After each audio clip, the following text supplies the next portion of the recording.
Hi friends, എല്ലാവർക്കും നമ്മുടെ പുതിയൊരു വീഡിയോയിലേക്ക് സ്വാഗതം. അപ്പോൾ നമ്മുടെ ഇന്നത്തെ വീഡിയോ കറ്റാർ വാഴ പ്ലാന്റിനെ കുറിച്ചിട്ടാണ്. കറ്റാർ വാഴ പ്ലാന്റ് നടുന്ന വിധം, അതിൻ്റെ വാട്ടറിങ്, കെയറിങ്, അങ്ങനെയുള്ള കാര്യങ്ങളെ കുറിച്ചിട്ടാണ് ഇന്നത്തെ വീഡിയോ. അപ്പോൾ വീഡിയോ എല്ലാവരും മുഴുവനായിട്ട് കാണാനായിട്ട് ശ്രമിക്കണം കേട്ടോ. പിന്നെ നമ്മുടെ വീഡിയോ ആരെങ്കിലും സബ്സ്ക്രൈബ് ചെയ്ത് കാണുന്നുണ്ടെങ്കിൽ നമ്മുടെ ചാനലൊന്ന് സബ്സ്ക്രൈബ് ചെയ്ത് സപ്പോർട്ട് ചെയ്യണം. പിന്നെ വീഡിയോ ഇഷ്ടപ്പെടുകയാണെങ്കിൽ നിങ്ങൾ ലൈക്ക് ചെയ്യുക, ഷെയർ ചെയ്യുക, കമൻറ്റ് ചെയ്യുക. അപ്പം നമുക്ക് വീഡിയോയിലേക്ക് പോവാം. ഒരുപാട് ഔഷധ ഗുണങ്ങളൊക്കെ ഉള്ളൊരു പ്ലാന്റാണ് കറ്റാർ വാഴ. നമ്മളെല്ലാവരും ഉള്ളിലേക്ക് കഴിക്കാനാണെങ്കിലും അല്ലെങ്കിൽ നമ്മുടെ സ്കിൻ പ്രോബ്ലംസിന്, നമ്മുടെ ഹെയറിൻ്റേതായിട്ടുള്ള പ്രോബ്ലംസിന്, അങ്ങനെയുള്ള ഒരുപാട് കാര്യങ്ങൾക്കുള്ള മരുന്നായിട്ട് നമ്മളിത് നേരിട്ടും അല്ലാതെ മരുന്നായിട്ടും ഒക്കെ മരുന്നുകൾ ഉണ്ടാക്കാനും ഒക്കെ ഇത് ഉപയോഗിക്കാറുണ്ട്. നമ്മുടെ വീടുകളിലുള്ളവർ ഇതിൻ്റെ ജെല്ല് നേരിട്ടും യൂസ് ചെയ്യാറുണ്ട്. ഏറ്റവും ബെനിഫിറ്റ് നേരിട്ട് അതിൻ്റെ ജെല്ല് യൂസ് ചെയ്യുന്നതാണ് കേട്ടോ. കാരണം മറ്റുള്ള മരുന്നുകളൊക്കെ ആയിട്ട് ഉപയോഗിക്കുമ്പോഴത്തേക്കും അതിൻ്റെ ഒരുപാട് കെമിക്കലുകൾ അങ്ങനെയൊക്കെ ചേർത്തിട്ടാണ് കറ്റാർ വാഴ ജെല്ലുണ്ടാക്കുമ്പോൾ തന്നെ ആ ഒരു ജെല്ലായിട്ട് നമ്മൾ അത് സൂക്ഷിച്ച് വെക്കുന്നുണ്ടെങ്കിൽ അതിൻ്റേതായിട്ടുള്ള കെമിക്കൽസൊക്കെ അതിൽ ആഡ് ചെയ്യേണ്ടി വരും. അപ്പോൾ നമ്മുടെ വീട്ടിലൊരു കറ്റാർ വാഴ ഉണ്ടെങ്കിൽ നമുക്ക് ഇതുപോലെ നേരിട്ട് ഫ്രഷ് ആയിട്ടുള്ള ജെല്ല് യൂസ് ചെയ്യാനായിട്ട് നമുക്ക് കിട്ടും.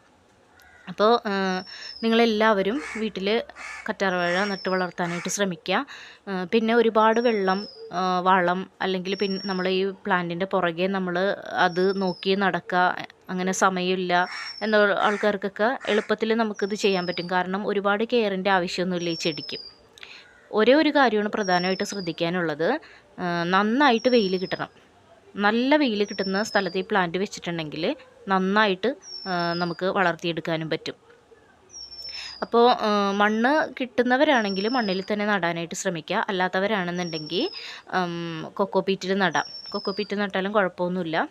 സ്ഥിരമായിട്ടുള്ളൊരു മഴ അങ്ങോട്ട് തുടങ്ങിക്കഴിയുമ്പോഴത്തേക്കും ഒരാഴ്ചയൊക്കെ അടുപ്പിച്ച് മഴ ഉണ്ടാവില്ല. അപ്പോൾ ജസ്റ്റ് ഒന്നെടുത്ത് മഴ അധികം ഏൽക്കാത്ത സ്ഥലത്തേക്കൊന്ന് മാറ്റി വെച്ചാൽ മാത്രം മതിയാവും.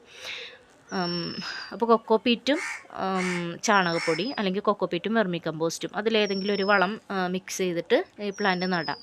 അപ്പം ഞാനിപ്പോൾ നട്ടേക്കുന്നത് നമുക്ക് പൊടിയൊക്കെ വാങ്ങാൻ കിട്ടുന്ന, പൊടികളൊക്കെ ഇട്ട് വെക്കാൻ പറ്റുന്ന അങ്ങനത്തെ ഒരു ടിന്നിലാണ് ഞാനിത് നട്ടേക്കുന്നത്.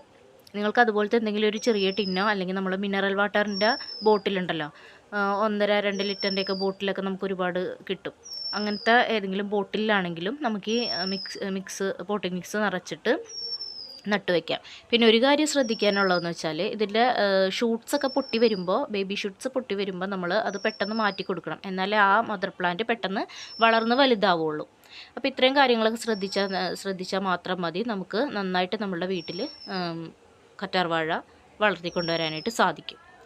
അപ്പോൾ കറ്റാർ വാഴയെ കുറിച്ചിട്ടുള്ള വീഡിയോ നിങ്ങൾക്ക് എല്ലാവർക്കും ഇഷ്ടപ്പെട്ടെന്ന് വിചാരിക്കുന്നു. ഇഷ്ടപ്പെട്ടെങ്കിൽ എല്ലാവരും വീഡിയോ ലൈക്ക് ചെയ്യുക. അപ്പോൾ ഇതുവരെ വീഡിയോ കണ്ടിരുന്ന എല്ലാവർക്കും താങ്ക്സ് ഫോർ വാച്ചിങ്.